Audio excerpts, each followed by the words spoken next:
এলো খুশির ঈদ। ঈদে দেশ জুড়ে র্যাবের বিশেষ নিরাপত্তা ব্যবস্থা বাড়ানো হয়েছে, নজরদারি টহল। মধ্যপ্রাচ্যে যুদ্ধ কবলিত দেশগুলোর প্রবাসীদের জন্য সুখবর দিল সরকার। পদ্মা যমুনা সেতুতে ঈদের ছুটিতে টোল আদায়ের রেকর্ড। দল থেকে বাদ পড়ে ক্ষুব্ধ নেইমার, বিশ্বকাপে থাকা নিয়ে অনিশ্চয়তা। চাঁদ রাতে গানের আয়োজন বিভিন্ন টেলিভিশন চ্যানেলে। আইজিপির নামে বিভ্রান্তিকর মন্তব্য প্রচার, সতর্ক করল পুলিশ। ঈদ মোবারক।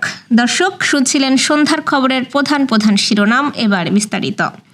তার আগে আমাদের ইউটিউব চ্যানেল সাবস্ক্রাইব করুন এবং সব খবর পেতে ফেসবুক পেজ ফলো করে রাখার পাশাপাশি ওয়েবসাইট ভিজিট করুন। পশ্চিম দিগন্তে সূর্য ডোবার সঙ্গে সঙ্গে শুরু হয়েছে ঈদের আনন্দ। সারা মাস সিয়াম সাধনার পর এই একফালি চাঁদই আনন্দের দরজা খুলে দিয়েছে। শহর থেকে গ্রাম সবখানেই এখন অদ্ভুত আনন্দ উত্তেজনা। অন্যদিকে ঈদ ঘিরে বাজারে শেষ মুহূর্তের কেনাকাটায় ব্যস্ত মানুষ।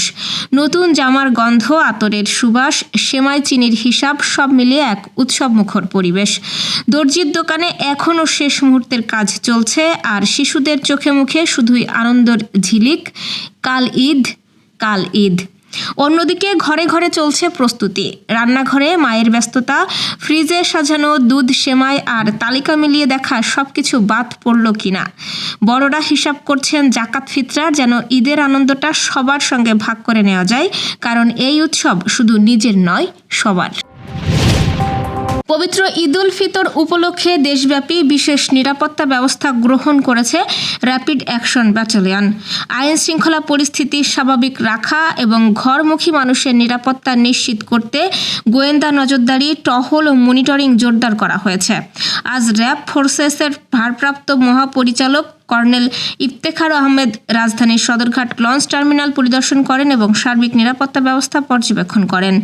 র্যাব জানিয়েছে, ঈদকে কেন্দ্র করে সারা দেশে কন্ট্রোল রুম চালু রাখা হয়েছে। পাশাপাশি স্ট্রাইকিং রিজার্ভ, ফুট ও mobile patrol, checkpost, observation post, CCTV monitoring এবং ভেহিক্যাল স্ক্যানারের মাধ্যমে নিরাপত্তা জোরদার করা হয়েছে। ঘরমুখী মানুষের যাত্রা নিরাপদ রাখতে bus terminal, rail station, launch terminal, ফেরিঘাট সহ গুরুত্বপূর্ণ জনসমাগম স্থলে বাড়ানো হয়েছে নজরদারি।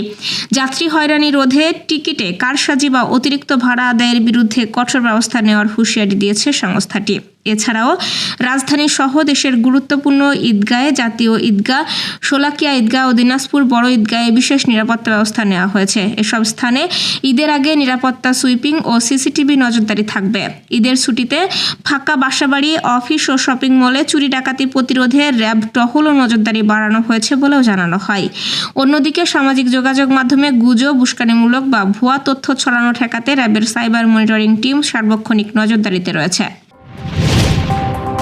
মধ্যপ্রাচ্যে ইরান, ইসরায়েল ও যুক্তরাষ্ট্রের মধ্যে চলমান যুদ্ধের প্রেক্ষাপটে প্রবাসীদের জন্য বড় ঘোষণা দিয়েছে সরকার। যেসব প্রবাসী বাংলাদেশি যুদ্ধ কবলিত এলাকা থেকে ফিরতে চান, তাদের সম্পূর্ণ সরকারি খরচে দেশে আনা হবে। পাশাপাশি যারা চাকরি হারিয়ে ফিরছেন, পরিস্থিতি স্বাভাবিক হলে তাদের পুনরায় কর্মস্থলে পাঠানোরও উদ্যোগ নেওয়া হবে। আজ সকালে হযরত শাহজালাল আন্তর্জাতিক বিমানবন্দরে মধ্যপ্রাচ্যের যুদ্ধে নিহত প্রবাসী মোশাররফ হোসেনের মরদেহ গ্রহণকালে সরকারের পক্ষ থেকে এসব গুরুত্বপূর্ণ সিদ্ধান্ত জানানো হয়। নিহত মোশাররফের কফিন গ্রহণ শেষে পররাষ্ট্র প্রতিমন্ত্রী শামা ওবায়েদ সাংবাদিকদের বলেন, যুদ্ধের কারণে যেসব দেশ থেকে বাংলাদেশিরা ফিরে আসতে চান, সুযোগ থাকলে তাদের সরকারি খরচে দেশে আনা হবে। তিনি আরও জানান, চলমান সংঘাতের কারণে এখন পর্যন্ত 5 জন বাংলাদেশি প্রাণ হারিয়েছে। যারা বর্তমানে প্রবাসে অবস্থান করছেন, তাদের নিরাপত্তা নিশ্চিত করতে সরকার নিরলস কাজ করছে।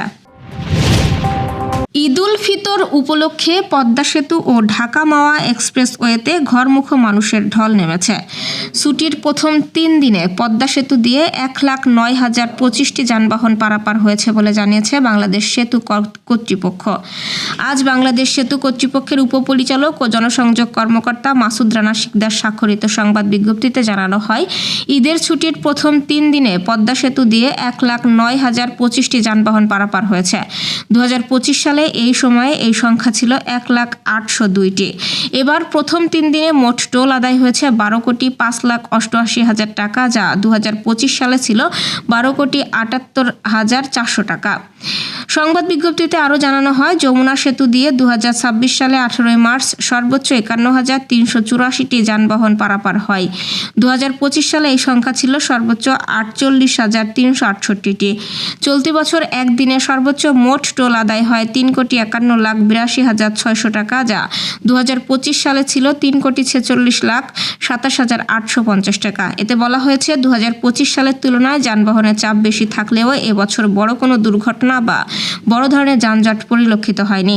পরিসংখ্যানগুলো দেশের সড়ক অবকাঠামো ব্যবস্থাপনায় সেতু কর্তৃপক্ষের সক্ষমতা এবং দক্ষতার প্রতিফলন। 2026 ফুটবল বিশ্বকাপ শুরু হতে আর বাকি মাস 3।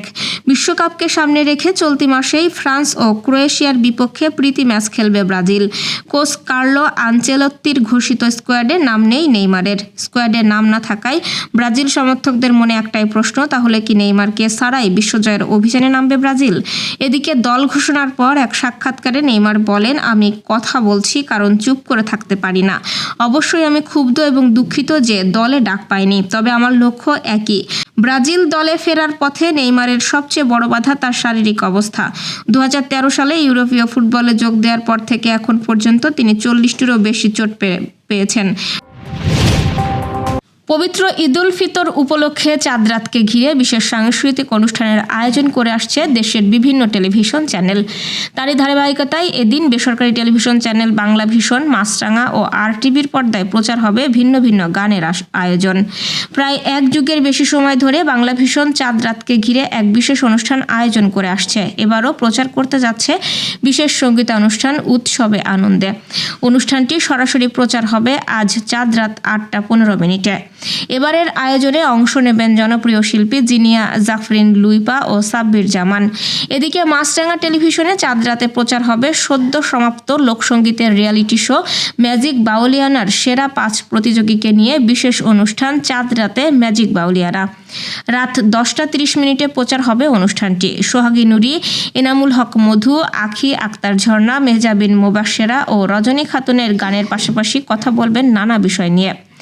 ইন্দ্রাণী নিশির উপস্থাপনায় চাঁদ রাতে ম্যাজিক বাউলিয়ানা অনুষ্ঠান প্রযোজনা করছেন মনিরুজ্জামান খান। এছাড়াও মিউজিক্যাল লাইভ ক্লাব এশিয়া নামের একটি গানের অনুষ্ঠান প্রচার হবে RTVতে। আজ রাত 11:20 শুরু হবে এই আয়োজন। সম্প্রতি সামাজিক যোগাযোগ মাধ্যমে পুলিশের মহাপরিদর্শক আলী হোসেন ফকিরের নামে ফ্যাসিস্ট কোনো পুলিশকেই দেশে থাকতে দেব না এমন একটি ফটোকার্ড ছড়িয়েছে। তবে IGP এমন কোনো বক্তব্য দেননি বলে সতর্ক করেছে পুলিশ সদর দপ্তর। আজ শুক্রবার সকালে বাংলাদেশ পুলিশের ভেরিফাইড ফেসবুক পেজে এই তথ্য জানিয়ে সতর্ক করা হয়েছে। পুলিশ সদর দপ্তর বলছে, সম্প্রতি লক্ষ্য করা যাচ্ছে inspector general of police Ali Hossain ফকিরের উদ্ধৃতি করে constable, SI, OC, SP, DIG ফ্যাসিস্টের কোনো পুলিশকেই দেশে থাকতে দেব না, দেশকে নিরাপত্তা দিতে আমরাই যথেষ্ট, এই মর্মে একটি ভুয়া বক্তব্য সম্বলিত ফটোকার্ড সামাজিক যোগাযোগ মাধ্যমে প্রচার করা হচ্ছে। পুলিশ সদর দপ্তর জানিয়েছে, IGP মহোদয় কোথাও এ ধরনের কোনো বক্তব্য দেননি। এ ধরনের ভুয়া ফটোকার্ড বা বিভ্রান্তিকর বক্তব্যে বিভ্রান্ত না হওয়ার জন্য সকলের প্রতি অনুরোধ জানানো হয়েছে। দর্শক, এই ছিল সন্ধ্যার আয়োজন। রাতের খবর দেখার আমন্ত্রণ রইল। এতক্ষণ সাথে থাকার জন্য ধন্যবাদ।